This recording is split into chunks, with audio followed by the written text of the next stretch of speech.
Hello, everybody, and welcome to Florida. I'm Devin, Serra, that's Regan, Cleves, and we are outside of the Hertz Arena located in Estero, Florida, just outside of Fort Myers, for this season series between the number 6 ranked Central Michigan Chippewas and the number 8 ranked Florida Gulf Coast Eagles. It's your game day preview presented by SeaMuchIceHockey.com. After traveling 1,430 miles, Central Michigan looks to finish up the season series against Florida Gulf Coast. They won the first meeting against the Eagles 3-1 on October 16th.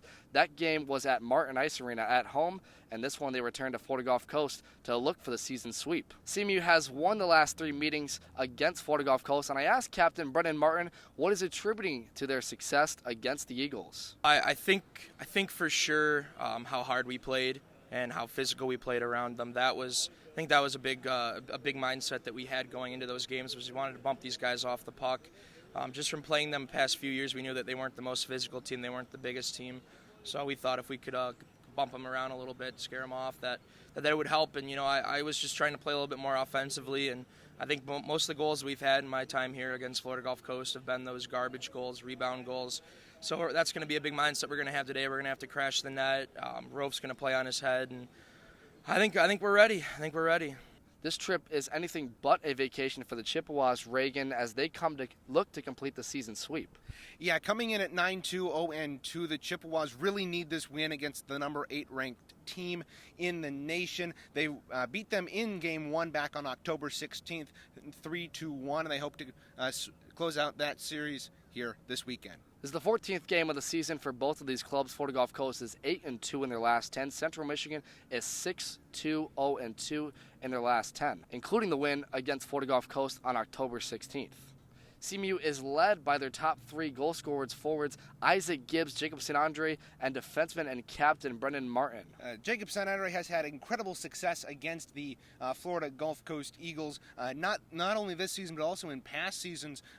2 seasons ago, in that second game of the weekend set, had a 5-point night with 2 goals and 3 assists, tallying on all 5 of Central Michigan's goals in the 5-3 win.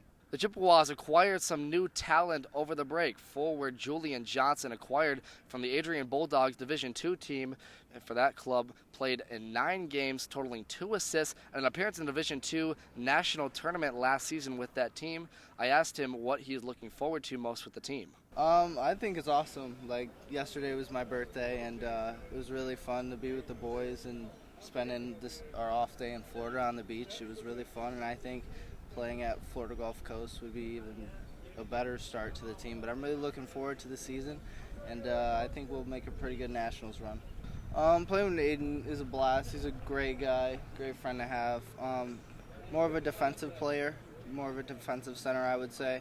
So hopefully I can get on a line with him and we can make some plays out there and score some goals. An additional note about Julian is that he played with forward freshman Aiden Gazdecki at Riverview High School and was a line mate with him for 2 seasons, and I asked him a little bit about what he's expecting to bring that chemistry with to the new team. Central Michigan is coming off only their 2nd loss of the season at home against the Adrian Bulldogs with a final score of 2-3. That game took place on January 11th.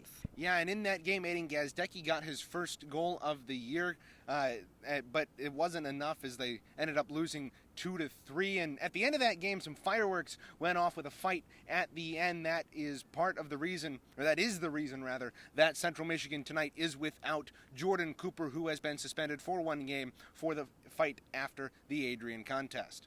On the other side of the ice, Florida Gulf Coast is coming off the weekend sweep against University of North Carolina Wilmington, in which in the second game, Skylar Pettingill had 4 goals and a shootout goal against the Seahawks to close out the season sweep, and he is currently on a 7-game point streak coming into tonight. An additional note about Skylar Pettingill is he also leads the team in points, goals, and assists. Regan, he is going to be one of our players to watch tonight. Yeah, he has been fantastic. You mentioned him getting 4 goals plus that shootout goal in the last game against UNCW, and he should be a player to watch tonight.